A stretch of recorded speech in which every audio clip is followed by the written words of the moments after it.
Hello guys, मैं पीयूष आप सबका स्वागत करता हूं आपके अपने यूट्यूब चैनल एसोसिएट लर्निंग पर। और आज हम डिस्कस करने वाले हैं सीटेट पेपर 2 के सिलेबस को। आज हम इस सिलेबस को पूरे अच्छे से समझने का प्रयास करेंगे कि किस तरीके से हमें सिलेबस को कंप्लीट करना चाहिए जिससे हम ज़्यादा से ज़्यादा मार्क्स को गेन कर सकें। एसोसिएट फैमिली की तरफ से आप सबके लिए एक वेलकम नोट है। आप सब इसे ज़रूर पढ़ें और अपना अपना फीडबैक हम तक ज़रूर पहुंचाएं। अगर आपने अभी तक हमारे सीटेट पेपर 1 के वीडियो को नहीं देखा है तो डिस्क्रिप्शन बॉक्स में आपको लिंक मिल जाएगा, आप वहां से जाकर के उसे देख सकते हैं। कंप्लीट एनालिसिस हमने पूरे सिलेबस का किया हुआ है कि किस तरीके से हमें चीज़ों को पढ़ना है, कहाँ से पढ़ना है, यहाँ तक कि बुक्स को भी मैंने उसमें बताया है, तो आप जा करके उसे देख सकते हैं। और आज हम डिस्कस करने वाले हैं सीटेट पेपर 2 को, तो चलिए देखते हैं। सबसे पहले हम देखते हैं पैटर्न ऑफ द पेपर। कल हमने पेपर 1 जो कि प्राइमरी लेवल के लिए होता है, सीटेट का पेपर 1, हमने उसके बारे में डिस्कशन कर लिया था। और आज हम डिस्कस करने वाले हैं पेपर 2 जो कि जूनियर लेवल के लिए कराया जाता है। तो ठीक है, इसमें क्या होता है, जूनियर लेवल में 150 क्वेश्चंस आते हैं और जो कितने मार्क्स के होते हैं, 150 मार्क्स के होते हैं। ठीक है, अगर हम बात करें कट ऑफ की तो जनरल के लिए कट ऑफ होती है 90 मार्क्स की, जो कि कितना होता है, 60% होता है 150 का। ठीक है, एससी एसटी और ओबीसी की अगर बात करें तो इनके लिए कट ऑफ होती है 82.5 मार्क्स की, जो कि 55% होता है 150 का। ठीक है, तो जूनियर में कितने क्वेश्चंस आते हैं, जूनियर में क्वेश्चन आते हैं 150, जो कितने मार्क्स के होते हैं, 1 मार्क्स ईच क्वेश्चन होता है, यानी कि 150 मार्क्स का पेपर, 150 क्वेश्चंस उसमें आते हैं। पेपर 2 में कौन कौन से सेक्शंस आते हैं आज हम उस पर डिस्कशन करने वाले हैं। सबसे पहले आता है चाइल्ड डेवलपमेंट एंड पेडागोजी, वो आती है 30 क्वेश्चंस आते हैं जो कि 30 मार्क्स के होते हैं। ठीक है, इसके बाद आती है लैंग्वेज 1, जो कि 30 क्वेश्चंस इसमें से आते हैं और 30 मार्क्स के ये भी होते हैं। थर्ड पोर्शन आता है हमारा लैंग्वेज 2 का, जिसमें 30 क्वेश्चंस आते हैं, ये भी 30 मार्क्स के होते हैं। और इसका जो आखिरी सेक्शन होता है वो होता है हमारा सोशल साइंस का या फिर साइंस एंड मैथ्स का।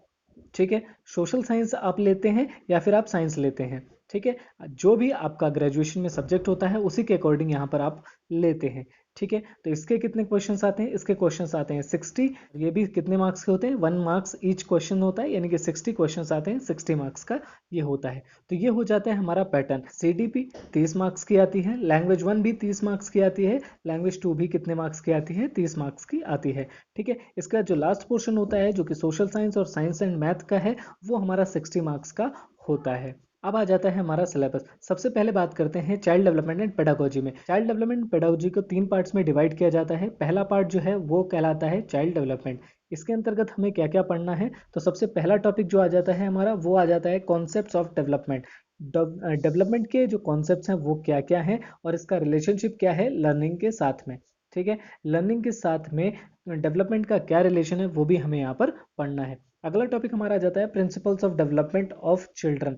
ठीक है, बच्चों में विकास के क्या क्या प्रिंसिपल्स होते हैं जो फॉलो होते हैं। इसके बाद आ जाता है अगला topic influence of heredity and environment. ठीक है, बच्चों पर इन हेरिडिटी और एनवायरनमेंट का क्या इन्फ्लुएंस पड़ता है, यानी कि क्या प्रभाव पड़ता है बच्चे पर हेरिडिटी और एनवायरनमेंट का, उसे भी हमें यहाँ पर पढ़ना है। इसके बाद सोशलाइजेशन प्रोसेस आ जाता है, सोशलाइजेशन प्रोसेस को हमें यहाँ पर पढ़ना है। सोशल वर्ल्ड एंड चिल्ड्रन, दुनिया के साथ दुनिया और बच्चे किस तरीके से आपस में तालमेल बिठाते हैं, उन सारी चीज़ों को हमें पढ़ना है। टीचर, पेरेंट्स एंड पीयर्स, ये सभी समाज का हिस्सा होते हैं और बच्चा भी इसी समाज का हिस्सा है, इसीलिए उसे ये सारी चीज़ें भी पढ़नी पड़ती हैं। इसके बाद आ जाता है पियाजे की थ्योरी पढ़नी है, कोलबर्ग की थ्योरी पढ़नी है और वाइगोत्स्की की थ्योरी पढ़नी है। ठीक है, और इनके क्रिटिकल पर्सपेक्टिव को भी समझना है कि किस तरीके से क्रिटिकली ये थ्योरीज काम करती हैं।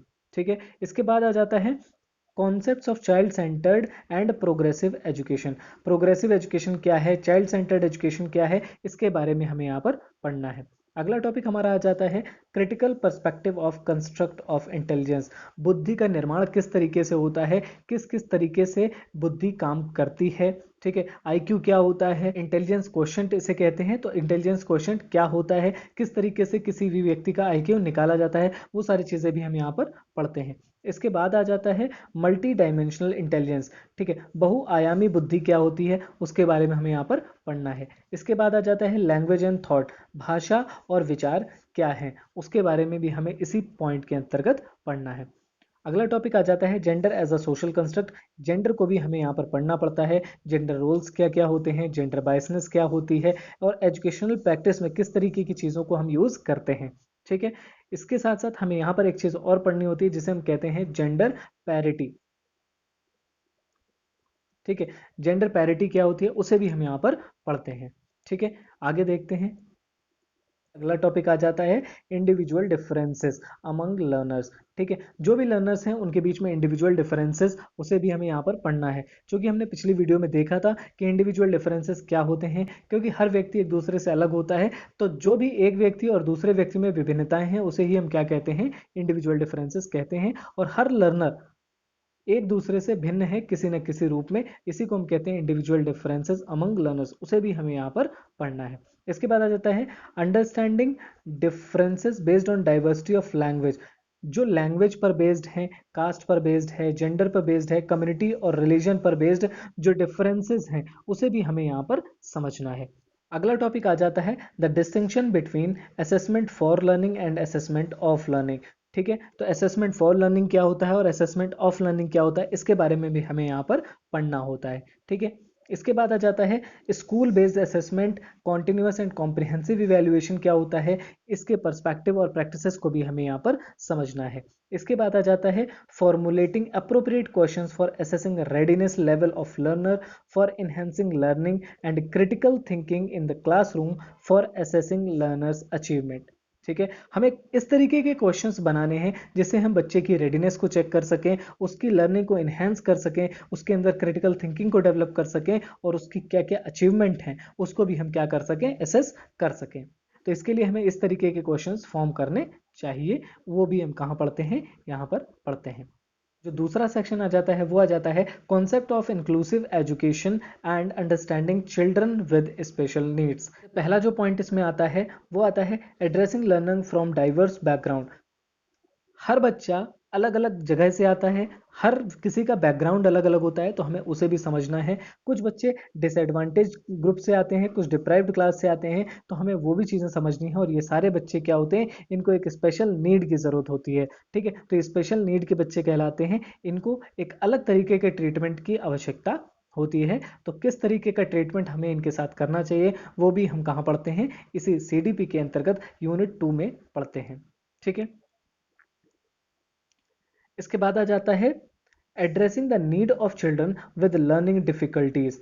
ऐसे बच्चों को समझना जिनको लर्निंग में डिफिकल्टीज है, और ऐसे बच्चों को समझना जो इम्पेयरमेंट का शिकार है। ठीक है, तो हमें, क्योंकि ये बच्चे भी कैसे होते हैं, स्पेशल नीड के बच्चे होते हैं, इनको भी अन्य तरीके से सिखाया जा सकता है, ना कि सिर्फ वही तरीका जो हम कॉमन बच्चों के लिए इस्तेमाल करते हैं।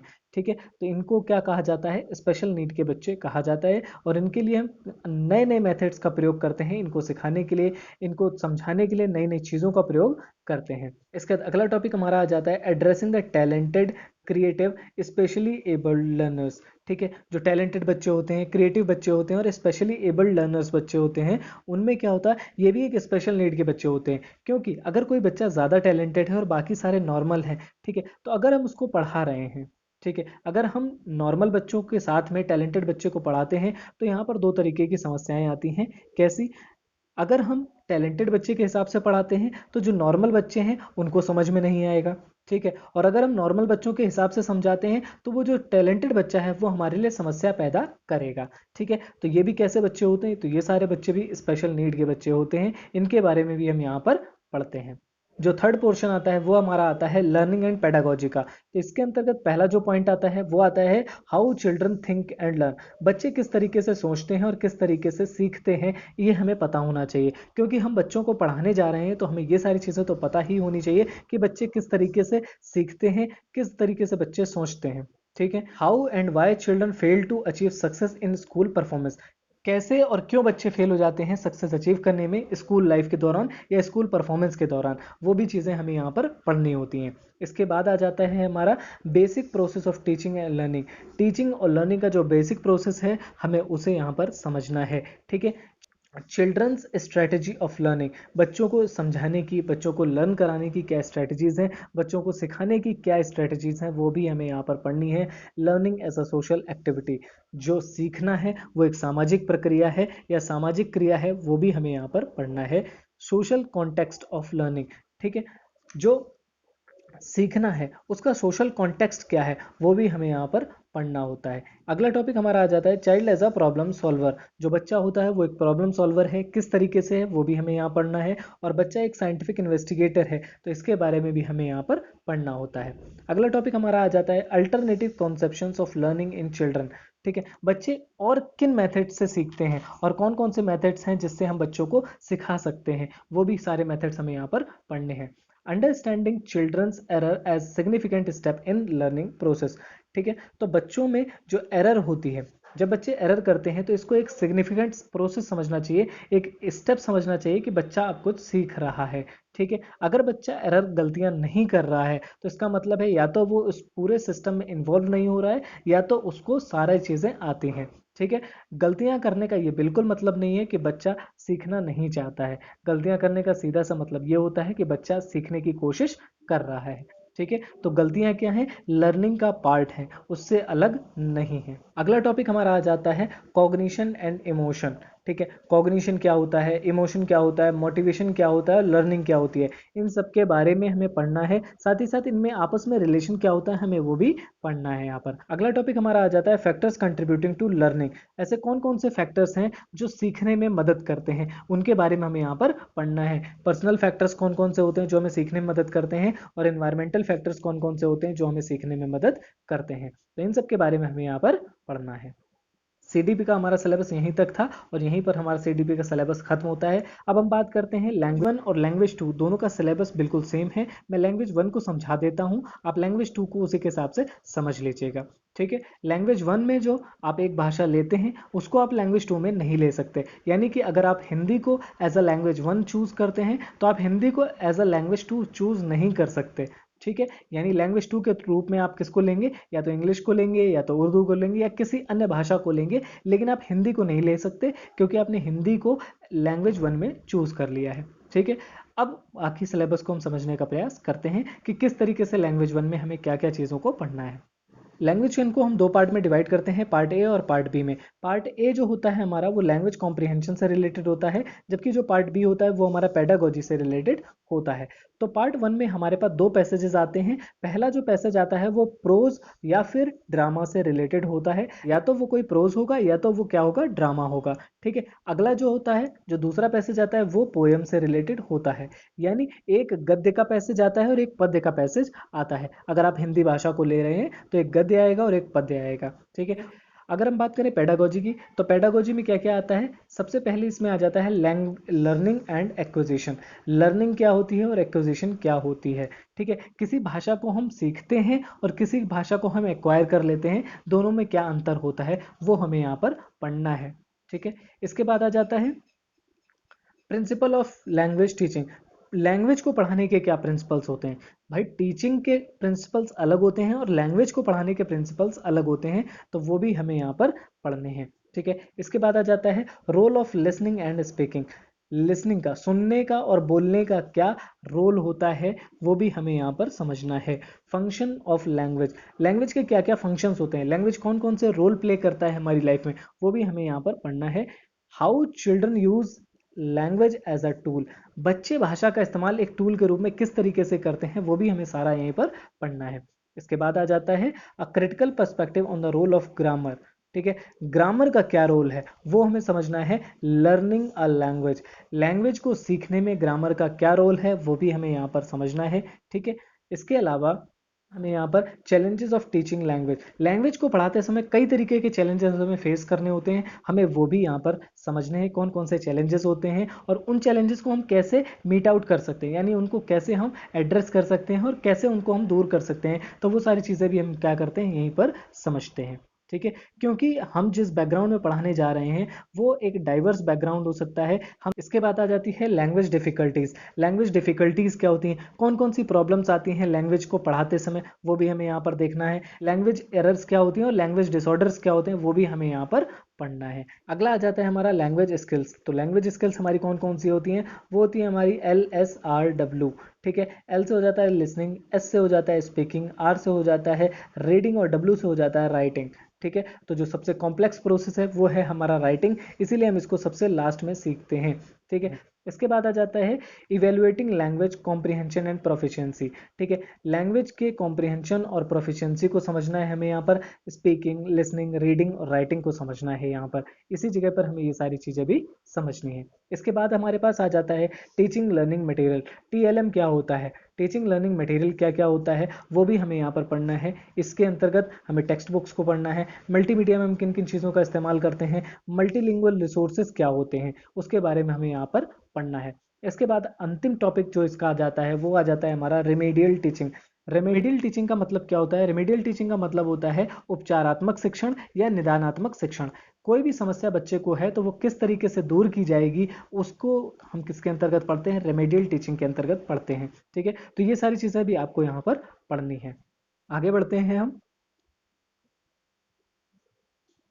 इसके बाद आ जाती है लैंग्वेज टू। लैंग्वेज टू और लैंग्वेज वन का, जैसा कि मैंने बोला, दोनों का सिलेबस बिल्कुल सेम है, बस लैंग्वेज का फर्क आ जाता है। अगर आप लैंग्वेज वन में हिंदी लेते हैं तो लैंग्वेज टू में आप हिंदी नहीं ले सकते, कोई अन्य भाषा लेनी होगी और उसी के अकॉर्डिंग अपने सिलेबस को हमें मॉडिफाई कर लेना है। जैसे अगर आप इंग्लिश को एज अ लैंग्वेज टू ले रहे हैं तो इंग्लिश को पढ़ाने के कौन कौन से मेथड्स हैं, हमें वो मेथड्स यहाँ पर यूज़ करने होंगे, वो मेथड्स हमें यहाँ पर पढ़ने होंगे। ठीक है, लेकिन अगर आप हिंदी को एज अ लैंग्वेज टू ले रहे हैं या उर्दू को एज अ लैंग्वेज टू ले रहे हैं तो उर्दू को या इंग्लिश को या हिंदी को पढ़ाने के कौन कौन से मेथड्स होते हैं वो सारे हमें यहाँ पर पढ़ने होंगे।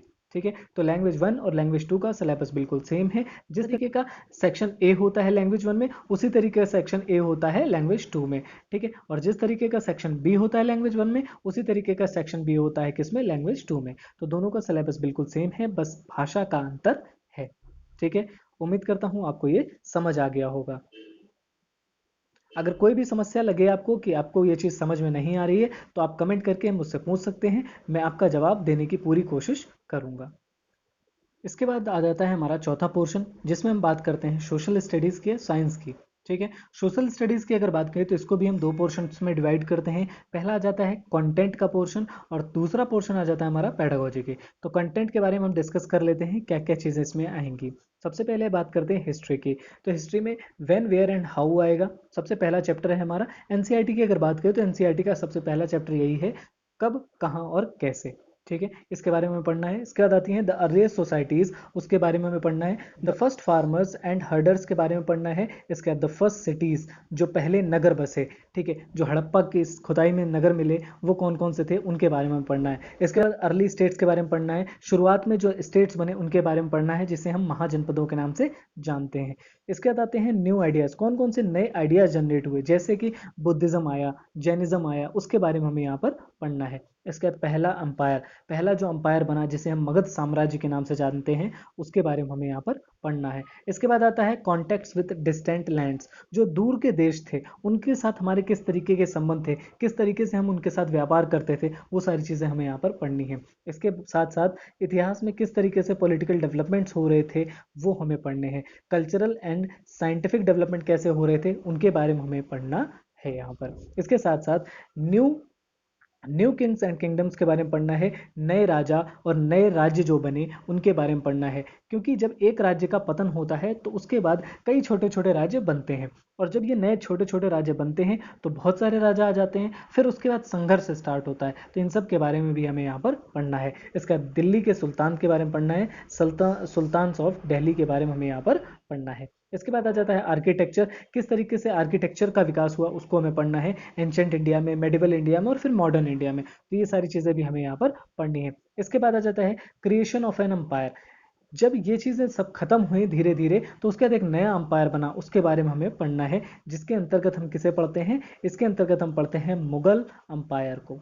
ठीक है, इसके बाद आते हैं सोशल चेंजेस, कौन कौन से सामाजिक बदलाव देखे गए, एंशियंट में जो थे मेडिवल में नहीं हुए, फिर मेडिवल में कौन कौन से बदलाव आए, उसके बाद जब हम मॉडर्न पीरियड में पहुंचे तो किस तरीके के सोशल चेंजेस हमारे अंदर या हमारी समाज में देखे गए उसे हमें यहाँ पर पढ़ना है। इसके बाद रीजनल कल्चर्स को पढ़ना है, जो क्षेत्रीय संस्कृतियाँ विकसित हुई उनके बारे में हमें यहाँ पर पढ़ना है।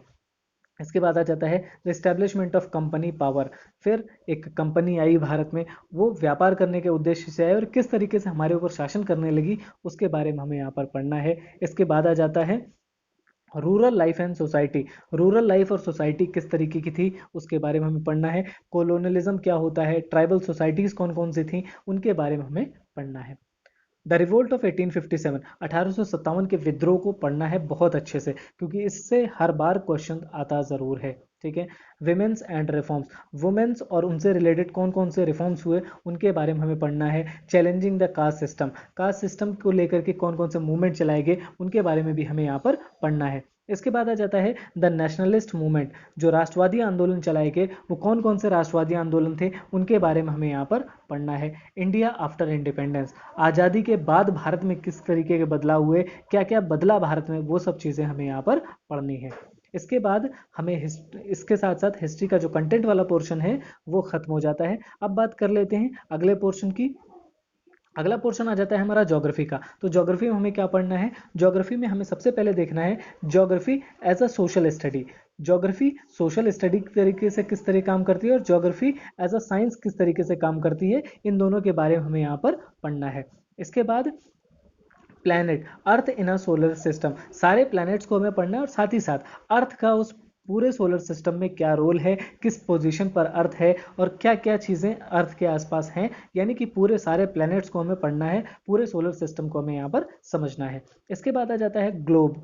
ग्लोब क्या होता है, मैप्स क्या होते हैं, उसके बारे में हमें यहाँ पढ़ना है। इसके बाद आ जाता है environment in its totality, environment को हमें पूरी तरीके से पढ़ना है।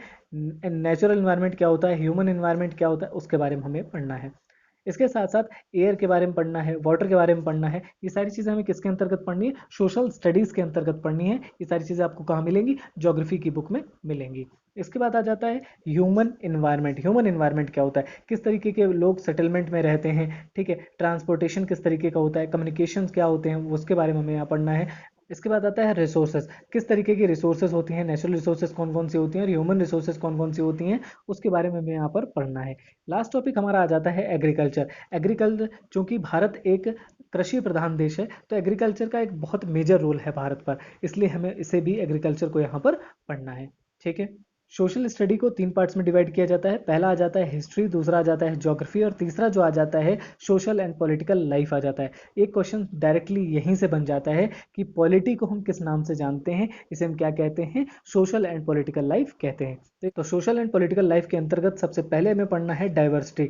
डाइवर्सिटी क्या होती है? जो सोशल एंड पॉलिटिकल लाइफ की जो 6th क्लास की बुक है उसका पहला ही चैप्टर कौन सा है? डाइवर्सिटी है, तो उसके बारे में हमें यहाँ पर पढ़ना है। इसके बाद गवर्नमेंट्स किस किस किस तरीके की गवर्नमेंट्स होती हैं उसके बारे में पढ़ना है। लोकल गवर्नमेंट्स क्या होती हैं उसके बारे में पढ़ना है।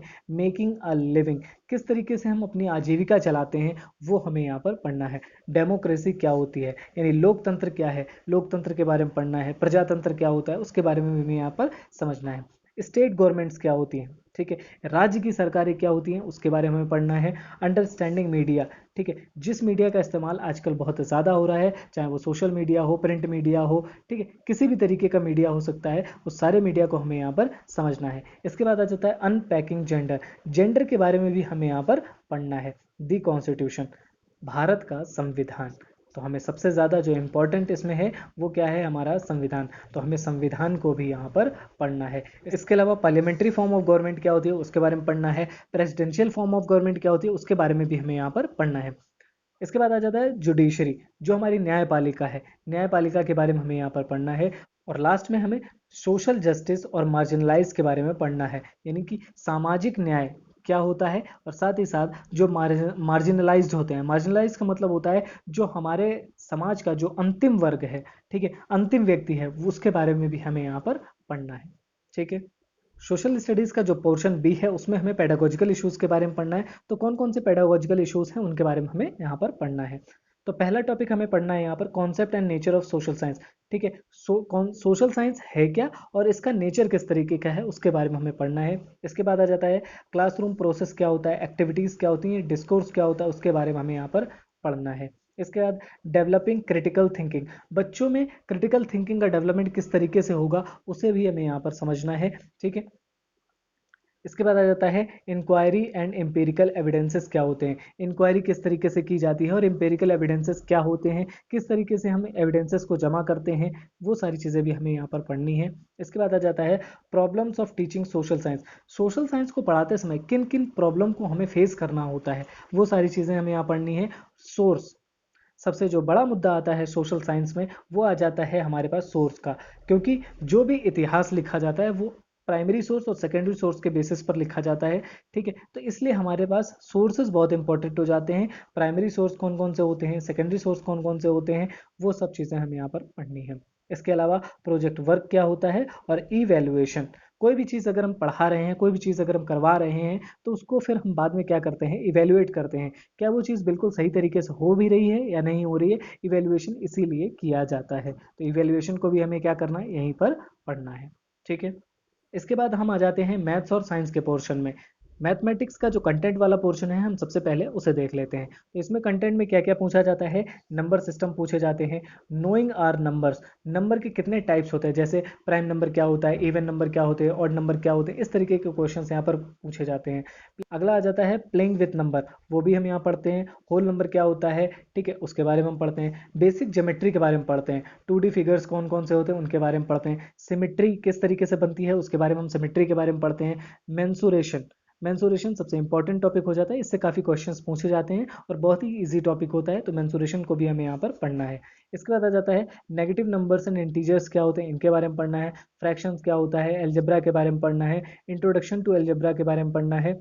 रेशियो एंड प्रोपोर्शन क्या होता है वो पढ़ना है। ज्योमेट्री के बारे में पढ़ना है। डेटा हैंडलिंग क्या होती है, जो भी हम डाटा प्राप्त कर रहे हैं उस डेटा को किस तरीके से हम प्रोसेस करेंगे, किस तरीके से हैंडल करना है, उसके बारे में पढ़ेंगे। इसी के अंतर्गत हम मीन मीडियन मोड को भी पढ़ते हैं। ठीक है, रेंज को पढ़ते हैं, ये सारी चीज़ें हम कहाँ पढ़ते हैं, इसी के अंतर्गत पढ़ते हैं। इसके अलावा understanding elementary shapes, 2D shapes कौन कौन से होते हैं, 3D शेप्स कौन कौन से होते हैं। ठीक है, जैसे जिसे हम कहते हैं घन क्या होता है, घनाभ क्या होता है, ठीक है, स्क्वायर क्या होते हैं, रेक्टेंगल क्या होता है, कोन क्या होती है, ये सारी चीज़ें हम इसके अंतर्गत पढ़ते हैं। लास्ट में आ जाता है कंस्ट्रक्शन, कंस्ट्रक्शन को भी हम पढ़ते हैं।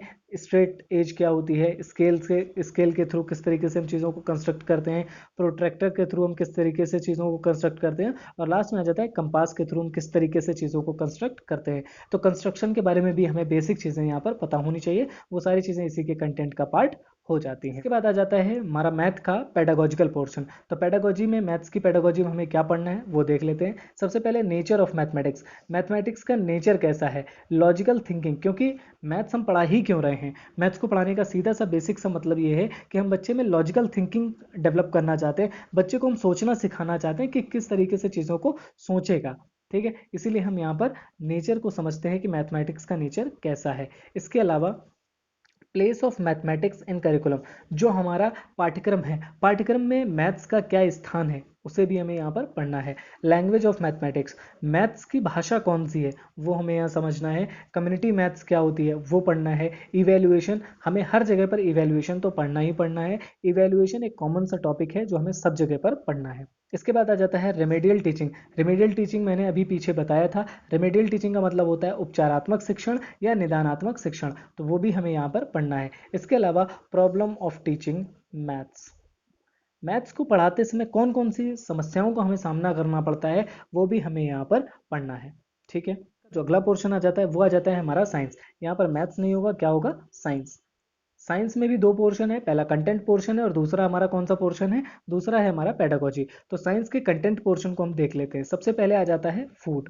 ठीक है, फूड, फूड के सोर्सेज का हमें पता लगाना है, कौन कौन से सोर्सेज होते हैं, फूड में क्या क्या कंपोनेंट्स प्रेजेंट होते हैं, और क्लीनिंग फूड, फूड को हम कैसे धोते हैं, किन किन चीज़ों का प्रयोग करते हैं, वो सारी चीज़ें हमें यहाँ पर पढ़नी है। इसके बाद आ जाता है मटेरियल्स, किस तरीके के मटेरियल्स का हम प्रयोग करते हैं अपनी डेली लाइफ में, लिखा हुआ है मटेरियल्स ऑफ डेली यूज़, जिन मटेरियल्स का प्रयोग हम डेली यूज़ में लेते हैं उन सभी को हमें यहाँ पर पढ़ना है। इसके अलावा द वर्ल्ड ऑफ लिविंग, ठीक है, द वर्ल्ड ऑफ लिविंग का मतलब हो जाता है जितनी भी लिविंग वर्ल्ड है हमारा, ठीक है, चाहे वो एनिमल वर्ल्ड हो या फिर वो प्लांट वर्ल्ड हो, उन दोनों के बारे में हमें यहाँ पर पढ़ना है। इसके बाद आ जाता है moving things people and ideas, moving things, जो भी चीज़ें मूव कर रही हैं उसके बारे में पढ़ना है। और हाउ थिंग्स वर्क्स, किस तरीके से चीज़ें काम करती हैं उसके बारे में पढ़ना है। इसमें इलेक्ट्रिक करंट और सर्किट्स के बारे में पढ़ना है। और अगला आ जाता है हमारा मैग्नेट्स, मैग्नेट के बारे में भी हमें यहाँ पर पढ़ना है। इसके बाद आ जाता है नेचुरल फिनोमेना, जो धरती पर होने वाले अलग अलग तरीके के नेचुरल फिनोमेना हैं, जैसे अर्थक्वेक का आना, टॉर्नेडो का बनना, इस तरीके की चीज़ों को हमें यहाँ पर पढ़ना है। इसके बाद आ जाता है नेचुरल रिसोर्सेज, कौन कौन सी नेचुरल रिसोर्सेज होती हैं जो हमारे आसपास प्रेजेंट हैं जिनको हमें पढ़ना है। ठीक है, तो ये सारा हमारा किसका पोर्शन है, कंटेंट का पोर्शन हो जाता है। किसका कंटेंट का पोर्शन है, ये साइंस के कंटेंट का पोर्शन है। ठीक है, अब हम बढ़ते हैं साइंस के पेडागोजी वाले पोर्शन पर। साइंस के पेडागोजी वाले पोर्शन को भी हम देख लेते हैं।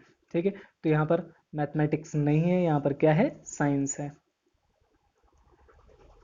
ठीक है, साइंस के पेडागोजी के पोर्शन को अब हम देख लेते हैं, इसमें क्या क्या हमसे पूछा जाता है। सबसे पहले nature, nature and structure of science, nature क्या है और स्ट्रक्चर क्या है साइंस का, उसको हमें समझना है। नेचुरल साइंस क्या होती है, उसके एम्स क्या हैं और ऑब्जेक्टिव्स क्या हैं, उसे भी हमें यहाँ पर पढ़ना है। ठीक है, इसके बाद आ जाता है understanding and appreciating science, science को समझना और उसे अप्रिशिएट करना, कि बच्चे आसानी से साइंस को समझ सकें और बच्चे उसमें क्या ले, इंटरेस्ट ले। ठीक है, उसको भी हम क्या करते हैं, उसे भी हम यहीं पर पढ़ते हैं। इसके बाद आ जाता है अप्रोचेस, इंटीग्रेटेड अप्रोच। सबसे पहले हम यहाँ समझने का प्रयास करते हैं कि अप्रोच क्या होती है। तो अप्रोच का मतलब होता है हम किन किन अप्रोच का प्रयोग करते हैं, किस किस तरीके से हम किसी सब्जेक्ट को पढ़ा सकते हैं। जब हम बात कर रहे हैं साइंस की, तो हमें यहाँ पर कौन सी अप्रोच समझनी है, साइंस को पढ़ाने के कौन कौन से तरीके हो सकते हैं, पहले हम वो देखते हैं। इसके बाद आती है इंटीग्रेटेड अप्रोच। इंटीग्रेटेड अप्रोच क्या होती है, जब हम अलग अलग टॉपिक्स को एक साथ कनेक्ट करके पढ़ाना शुरू कर देते हैं, तो उसे ही हम क्या कहते हैं, इंटीग्रेटेड अप्रोच कहते हैं। इसके बाद आ जाता है, क्योंकि ये साइंस है तो ऑब्जर्वेशंस होंगी, एक्सपेरिमेंट्स होंगे, डिस्कवरी होगी, और इसे क्या कहते हैं, मेथड ऑफ साइंस कहा जाता है। ये सारे मेथड्स हमें यहाँ पर पढ़ने हैं। ठीक है, साइंस है तो इनोवेशंस भी होंगे, तो इनोवेशंस को भी हमें यहाँ पर पढ़ना है। इसके अलावा टेक्स्ट मटेरियल्स, ठीक है, यानी कि टीएलएम, टीचिंग लर्निंग मटेरियल कौन कौन से यूज़ होते हैं साइंस को पढ़ाने के दौरान, उनका प्रयोग हमें यहाँ पर देखना है। इसके बाद आ जाता है इवैल्यूएशन क्या होता है। इवैल्यूएशन, इवैल्यूएशन हमें करना है कॉग्निटिव लेवल पर, साइकोमोटर लेवल पर और अफेक्टिव लेवल पर, किस तरीके से इवैल्यूएशन करना है वो भी हमें यहाँ पर पढ़ना है। इसके बाद आ जाता है प्रॉब्लम्स। ठीक है, साइंस को पढ़ाते समय किस तरीके की प्रॉब्लम्स हमें फेस करनी पड़ती हैं वो आ जाती हैं। इसके बाद आ जाता है रेमेडियल टीचिंग। रेमेडियल टीचिंग आपको लगभग लगभग हर पोर्शन में देखने को मिलेगा, इसलिए रेमेडियल टीचिंग, कुछ टॉपिक्स ऐसे होते हैं जो कॉमन होते हैं। ठीक है, तो वो टॉपिक्स अगर आप सीधे से तैयार कर लें अच्छे से एक जगह पर, तो आपको हर जगह पर हेल्प करते हुए चले जाएंगे और आपको सिलेबस का बर्डन भी कम होता चला जाता है। ठीक है, तो सबसे पहले उनको मार्क जरूर कर लें, ऐसे कौन कौन से टॉपिक्स हैं जो हर जगह पर आपको देखने को मिल रहे हैं। ठीक है, तो ये हो गया हमारा पेडागोजी का सेक्शन साइंस का। इसके बाद बात कर लेते हैं बुक्स पर। बुक्स, हमें कौन कौन सी बुक्स पढ़नी चाहिए ताकि हम अच्छा स्कोर कर सकें। सबसे पहले बात कर लेते हैं सीडीपी की। सीडीपी के लिए आप बीएड की बुक से पढ़ सकते हैं, एनआईओएस का मटेरियल डाउनलोड कर सकते हैं, उससे पढ़ सकते हैं, और इग्नू के मटेरियल से पढ़ सकते हैं। इन चीज़ों से आपका जितने भी टॉपिक हैं सीडीपी के, वो बिल्कुल अच्छे से कवर हो जाएंगे, आपको कुछ भी एक्स्ट्रा नहीं पढ़ना पड़ेगा। इसके बाद बात कर लेते हैं लैंग्वेज वन की। लैंग्वेज वन में जो पैसेज आता है उसे आप बैक ईयर पेपर सॉल्व करेंगे, वहाँ से ही आपका वो तैयार हो जाएगा, लैंग्वेज वन में भी और लैंग्वेज टू में भी। पेडागोजी की अगर बात करें तो लैंग्वेज की जो पेडागोजी है, इसके लिए आपको कोई भी रेफरेंस बुक ले लेनी है। अगर आपके बीएड में चल रही थी तो आप उसका प्रयोग कर सकते हैं, अन्यथा आप मार्केट से ले करके आप उससे पढ़ सकते हैं। ठीक है, लैंग्वेज वन के लिए भी और लैंग्वेज टू के लिए भी। अगर हम बात करें मैथमेटिक्स की, तो मैथमेटिक्स में आपको कंटेंट के लिए एनसीईआरटी बुक्स को पढ़ना है। ठीक है, 6th 7th 8th की एनसीईआरटी बुक्स पढ़ लीजिए और 6th 7th 8th की आईसीएससी बोर्ड की बुक्स आप लगा लीजिए, इससे ज़्यादा एक भी क्वेश्चन नहीं आएगा। ठीक है, इसके बाद बात करें पेडागोजी की, तो पेडागोजी के लिए भी आपके पास अगर बीएड में बुक होगी तो आप उससे पढ़ लीजिए, नहीं तो आप कोई भी एक रेफरेंस बुक ले सकते हैं जिससे आप आसानी से अपने टॉपिक्स को तैयार कर सकते हैं। इसके बात करें अगर सोशल स्टडीज़ की, तो सोशल स्टडीज़ के कंटेंट के लिए केवल एनसीईआरटीज़ पर्याप्त हैं। 6th 7th 8th की आप एनसीईआरटीज़ पढ़ लीजिए, हिस्ट्री की, ज्योग्राफी की और सोशल एंड पॉलिटिकल लाइफ की। पेडागोजी की अगर बात करें तो पेडागोजी के लिए कोई भी आप रेफरेंस बुक ले सकते हैं। ठीक है, कोई भी आप रेफरेंस बुक ले लीजिए, जो भी आपको पसंद हो, उसमें आपको सारे टॉपिक्स मिल जाएंगे और सारे टॉपिक आसानी से समझ में भी आ जाएंगे। कोई भी टॉपिक इतना टफ नहीं है जो आपको समझ में ना आए। उम्मीद करता हूँ आपको वीडियो अच्छा लगा होगा। वीडियो अच्छा लगा हो तो वीडियो को लाइक करें और हमारे चैनल को सब्सक्राइब करना बिल्कुल ना भूलें।